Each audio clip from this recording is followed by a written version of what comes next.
جتنی دیر یہ گورنمنٹ رہے گی مزید اور مشکلیں بڑھتی جائیں گی، اور اس میں سے نکلنے کے لیے صرف اگر ہم ایک قوم بنے، قوم ہی نکل سکتی ہے۔ دیکھیں، یہ میں آپ کو سمجھانے کی کوشش کر رہا ہوں کہ قوم اور ہجوم میں بڑا فرق ہوتا ہے۔ جب ایک قوم بن جاتی ہے تو وہ جب مل کے 22 کروڑ لوگ جب مل کے فیصلہ کرتے ہیں کہ ہم نے مثلا اپنے قرضے اتارنے ہیں، وہ اتار دیں گے اپنے قرضے۔ جب ایک قوم فیصلہ کرتی ہے کہ ہم نے ٹیکس اکٹھا کرنا ہے تاکہ ہمارے پاس پیسہ ہوتا ہے کہ ہم اپنے اسکول بنائیں، ہسپتال بنائیں، اپنی انفراسٹرکچر ٹھیک کریں، وہ کر سکتی ہے قوم۔ جرمنی اور جاپان دوسری جنگ عظیم کے بعد بالکل ختم ہو گئی تھی، ایک بلڈنگ نہیں کھڑی تھی۔ آپ تصویریں دیکھیں ان کی، دوسری جنگ عظیم کے بعد جاپان کے اوپر 2 ایٹم بم گر چکے تھے، ان کی ایک بلڈنگ نہیں کھڑی تھی، لیکن کیونکہ وہ قومیں تھیں، قوموں نے مل کے 10 سالوں میں وہ پھر سے کھڑے ہو گئے۔ تو ہم تو اللہ نے اس ملک کو اتنا زیادہ دیا ہے کہ ہمیں، آپ کو بھی نہیں اندازہ کہ اس نے کتنی نعمتیں بخشی ہیں،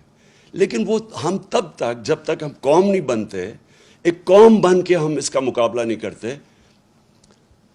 ہم ان نعمتوں کا نہیں فائدہ اٹھا سکیں گے۔ ہم جب، مجھے بڑی اچھی طرح یاد ہے جب زلزلہ آیا پاکستان میں 2005 اور 2010 میں جب سیلاب آیا، کیونکہ میں کام کر رہا تھا، ریلیف ورک کر رہا تھا، میں لوگوں کے بیچ میں تھا، میں سب سے پہلے اپنے بیرون ملک پاکستانیوں کو موبلائز کروں گا۔ دیکھیں میرے پاکستانیوں، ایک چیز سمجھیں، ہمیں اندازہ ہی نہیں ہے کہ ہمارا کتنا بڑا اثاثہ ہے بیرون ملک پاکستانی۔ ہم نے آتے ساتھ ہی ان کی تھوڑی سی مدد کی کہ یہ جو پیسے بھیجتے ہیں، ریمیٹنسز بھیجتے ہیں، جو ہمارے لوگ باہر کام کرتے ہیں، ہم نے کوشش کی کہ بینک کے تھرو بھیجیں۔ پاکستان کی تاریخ میں سب سے زیادہ 31 ارب ڈالر کی ریمیٹنسز آئیں۔ ابھی ہم نے شروع ہی ہوئے تھے، ابھی ہم اور بھی ان کی مدد کر رہے تھے۔ ہم نے روشن ڈیجیٹل اکاؤنٹ کھولا تھا،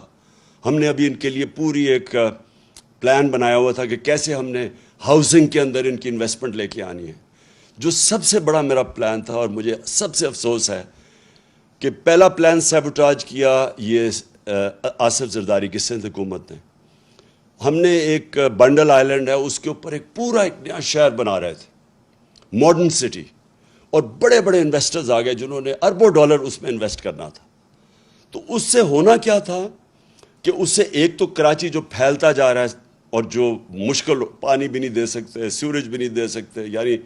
کراچی کا حالات جو کھنڈر بنتا جا رہا ہے، جب ایک پورا ایک ماڈرن سٹی جس طرح دبئی ہے، کیا وجہ کہ ہم دبئی جیسا ایک جزیرے کے اوپر شہر نہیں بنا سکتے؟ تو وہ پورے انویسٹرز بھی آ گئے۔ سندھ حکومت نے سیبوٹاج کیا، انہوں نے کہا کہ نہیں، ہم این او سی دے کے واپس لے لیا، اس میں ڈالرز آنے تھے۔ دوسرا جو راوی سٹی ہے، راوی سٹی لاہور کو بچانے کے لیے پرانا پلان ہے کوئی 15-20 سال کا، اس کے لیے بھی لوگ آ گئے، انویسٹرز تیار، ابھی بھی انویسٹرز ہیں، پتہ نہیں ابھی وہ، کیونکہ جب سے ہماری حکومت گئی ہے مجھے نہیں پتہ، وہ بھی آ گئے۔ ایک عدالت نے 1 سال سٹے آرڈر دے دیا، آگے بڑھ نہیں رہتے ہمیں، تو رکاوٹیں تھی، لیکن اگر دونوں جگہ پیسہ آ جاتا تو آج یہ جو ہمارا روپیہ گر رہا ہے، یہ روپیہ نہ گرتا، کیونکہ ہمارے پاس ڈالرز آ جانے تھے باہر سے۔ تو کہنے کا مقصد یہ کہ اس طرح کے اور ہمارے پلانز ہیں۔ جو بیرون ملک پاکستانی ہیں، وہ سب سے پہلے، اگر ہم ان کے لیے جو پیکیج میں تیار کر رہا ہوں، ہم جب ان سے جب پیسہ آئے گا، تو جب تک ہماری ایکسپورٹس اوپر جاتی ہے، کیونکہ اس وقت ہماری امپورٹس زیادہ ہے، ایکسپورٹس کم ہے، اور ہماری ریکارڈ ہمارے دور میں سب سے زیادہ ایکسپورٹس ہوئے تھے، تو جب تک ہماری ایکسپورٹس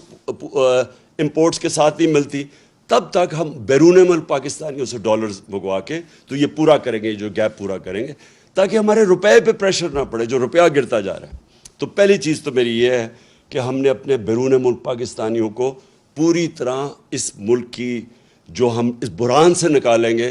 پوری طرح ان کی ہم مدد لیں گے، اور ان کا جو اربوں ڈالر ان کے باہر پڑے ہیں، یہ محنت کش لوگ ہیں، ان کا انشاءاللہ پیسہ لے کے آئیں گے۔